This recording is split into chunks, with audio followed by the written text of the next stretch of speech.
My name is Warfield. The title of the exhibition is the DOPE Show STL, and it's a retrospective show that features work that I've done going all the way back to kindergarten. I would consider myself to be a multidisciplinary artist, but I'm a traditionally trained painter, so I got my degree in painting from Washington University. But like now, I work in a bunch of different mediums and formats, from painting to sculpture to woodwork, different printed material, etc. And the bulk of probably what I'm doing right now is usually centered around mixed medium pieces. But my skill set, I've kind of done and dabbled in a little bit of everything. So the DOPE Show STL, like I mentioned, it's a retrospective show, but a lot of it centers around like these dope pieces that I've been creating since probably like around 2014. DOPE just stands for excellence, and so it was a word that was, somewhat hijacked in the early 80s, from rappers, coming out of New York City and breakdancers and things like that.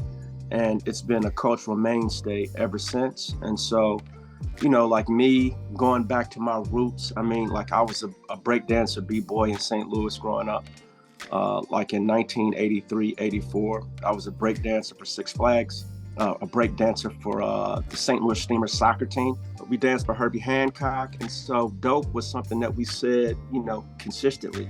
And so when you go to the DOPE Show STL, like you'll see a lot of those works, but then you'll also see things that, like I mentioned, go back to kindergarten, my college days, my days working as a freelance illustrator for a bunch of publications. Along with like album covers that I've designed over the years for some of the biggest hip hop artists in the world. We dedicated a wall that's like a mural that might be over 100 feet of all of my sketches and notes. And so it's a really good cohesive look at how I think and the things that I've done. One of the things I wanted to achieve is really create a point of inspiration, for young artists coming out of St. Louis, because sometimes you don't know what you can do and what's available. And so, one of my messages that I try to, really push forward is that anything is possible. And so when you see like the breadth of things that I've done, like you don't have to throw yourself in a box or categorize yourself, just create. Big shout out to Kranzberg Museum. They did an incredible job. When me and my wife got down there to see, the installation that they had created, like we were more than impressed. So shout out to the folks at Kranzberg.